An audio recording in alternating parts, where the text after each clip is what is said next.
Vamos até a Europa. Hoje é dia 7 de outubro de 2024, data que marca um ano do conflito entre Hamas e Israel. Os atentados terroristas do Hamas contra Israel aconteceram no dia 7 de outubro de 2023.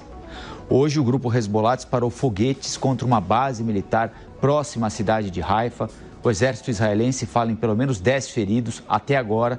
Este é o balanço. O Luca Bassani vai nos trazer mais detalhes. Qual é a situação de momento na região um ano depois daquele episódio que fez com que a violência explodisse por lá mais uma vez? Bom dia, boa tarde para você por aí, né, Luca? Bom dia, querido Rafael, a todos que nos acompanham nesta nova semana. Realmente é um marco importante para essa guerra que dá sinais de expansão para outras localidades do Oriente Médio, ao contrário do que muitos acreditavam naquele 7 de outubro de 2023, quando o atentado terrorista do Hamas aconteceu e a resposta de Israel viria logo nos dias seguintes. Nós vemos que hoje o conflito não é apenas mais localizado na região da faixa de Gaza, naquele enclave palestino de apenas 360 quilômetros quadrados, mas já teve repercussões no Iêmen, no Líbano, na Síria, no Iraque e também no Irã, que pela primeira vez em sua história da República Islâmica, desde 1979, realizou ataques explícitos a Israel em abril deste ano e também na semana passada. Nós vemos que hoje um ataque do Hezbollah atingiu a terceira maior cidade israelense, depois de Tel Aviv e Jerusalém, a cidade de Haifa, e os foguetes conseguiram alguns serem interceptados, mas tantos outros destroços promoveram 10 pessoas feridas até agora. Não se sabe ao certo se elas estão em estado grave ou não, mas atualizações devem seguir ao longo da tarde desta segunda-feira. Ao mesmo tempo, Israel disse que bombardeou durante essa última madrugada a periferia, principalmente a região sul de Beirute, capital do Líbano, onde está localizado o centro de operações do grupo fundamentalista Hezbollah e que pretende continuar com essas operações durante essa semana, pedindo também para que as populações civis do sul do Líbano deixem o país em direção ao norte, já que essa semana tende a ser de intensos bombardeios, intensos combates também de infantaria desta região, lembrando que Israel também já fez essa entrada terrestre no país na semana passada. O balanço ele é muito preocupante. Já na guerra do Líbano são 2.000 pessoas mortas, segundo as autoridades sanitárias locais. Segundo as autoridades sanitárias do Hamas, são mais de 41.000 pessoas mortas na faixa de Gaza e nenhum tipo de arrefecimento deste conflito, muito pelo contrário, um momento de maior tensão envolvendo novos jogadores geopolíticos, a presença do Irã, dos Estados Unidos, destes grupos fundamentalistas terroristas, o que preocupa muito as Nações Unidas sobre a condição das pessoas, da população civil, que é aquela que mais sofre nos conflitos armados em todo o mundo. Nós continuaremos aqui acompanhando, atualizando também as cerimônias que vão acontecer nesta segunda-feira, que marcam um ano do atentado terrorista e, consequentemente, também um ano do início desta guerra. Combinado, Luca. A gente volta a conversar daqui a pouquinho. Luca Bassani, ao vivo, direto da Europa. Em meio a essas hostilidades, o primeiro grupo de repatriados do Líbano pousou na base aérea de São Paulo, em Guarulhos, ontem, por volta de 10h30 da manhã. Foram 228 repatriados e 3 animais domésticos a bordo. Antônio Welsh.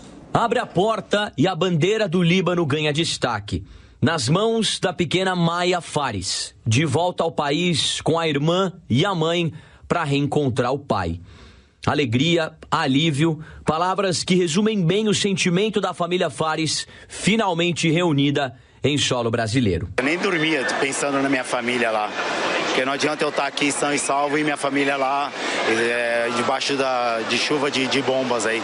Muita gente inocente que não tem nada a ver com Hezbollah, que não tem nada a ver com nada, está sendo atingida.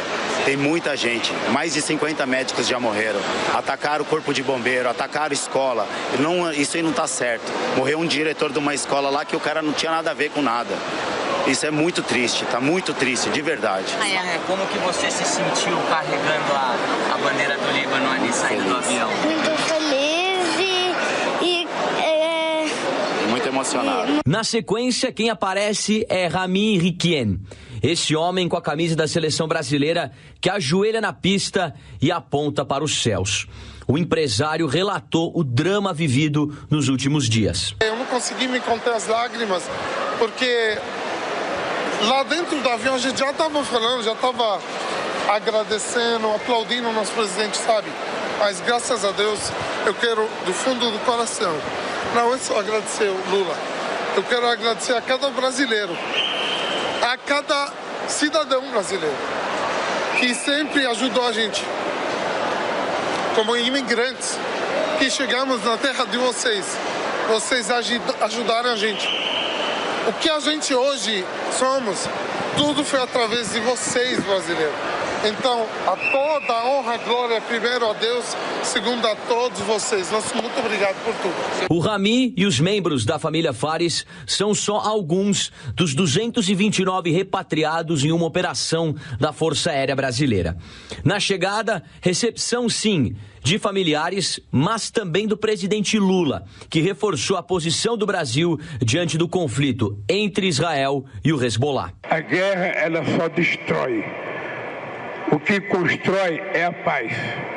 Vocês sabem que nós tivemos uma posição muito dura contra o ato do Hamas de invadir Tel Aviv, mas nós temos uma posição muito dura contra o comportamento do governo de Israel, matando inocentes, matando mulheres, matando crianças, sem nenhum respeito pela vida humana, que é uma forma que o presidente de Israel, o Netanyahu, encontrou para ficar no poder. Esse é o KC-30, a aeronave da Força Aérea Brasileira que aterrissou na base da FAB aqui em Guarulhos por volta das 10h30 da manhã deste domingo. Esse avião ficou menos de 2 horas em Beirute. Nesse pouco tempo, o grupo de mais de 200 pessoas embarcou e depois a aeronave seguiu para Lisboa, capital portuguesa, onde ela foi abastecida antes de retornar ao país. A aeronáutica está preocupada em reduzir ao máximo o tempo das aeronaves na capital libanesa por conta dos bombardeios israelenses. O KC-30 agora retorna para Portugal, onde aguarda uma nova autorização para ir a Beirute.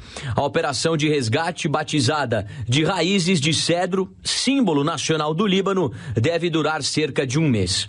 O comandante da aeronáutica, Marcelo Damasceno, detalhou os próximos passos da operação. Essa aeronave agora decola de volta para Lisboa, decolando às 14 horas, trocando a tripulação, para que amanhã possamos fazer o mesmo circuito que tem sido dado nesta missão, para que nós possamos, dentro de 48 horas, ou seja, na terça-feira, por volta de 10 horas da manhã, o mesmo horário que os senhores chegaram, trazemos mais em torno de 230 pessoas, com operação continuada, como nós temos de tentarmos colocar aqui na base de São Paulo, em Guarulhos, cerca de 500 pessoas por semana. A comunidade brasileira no Líbano é de cerca de 20 mil pessoas.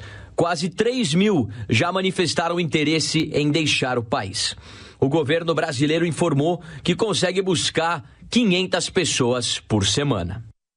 Vamos ouvir o Mota sobre essa operação. Mota, essa que é a primeira viagem de, no mínimo, 10 que deverão acontecer ainda nesse ano, até o final do ano, levando-se em consideração que há uma previsão de que pelo menos 500 pessoas serão repatriadas por semana. Queria uma avaliação sua sobre esse trabalho do governo brasileiro. Isso é uma operação de propaganda, Lívia. Isso é uma operação designada para criar uma imagem de humanitário, né, de colar essa imagem no governo brasileiro, ao mesmo tempo em que o governo brasileiro mantém uma posição de alinhamento com o governo com o regime totalitário dos ayatollahs do Irã, que é o responsável por tudo isso que está acontecendo no Oriente Médio. O Irã apoia o Hezbollah, o Irã apoia os rebeldes Houthi no Iêmen, o Irã, de forma indireta, apoia o Hamas, que foi responsável pelo massacre de 7 de outubro, que hoje faz 1 ano do massacre. Então, eu sugeriria que se aproveitasse todas essas câmeras e microfones na chegada desses brasileiros do Líbano e perguntassem a eles o que eles acham do apoio do governo brasileiro aos ayatollahs do Irã.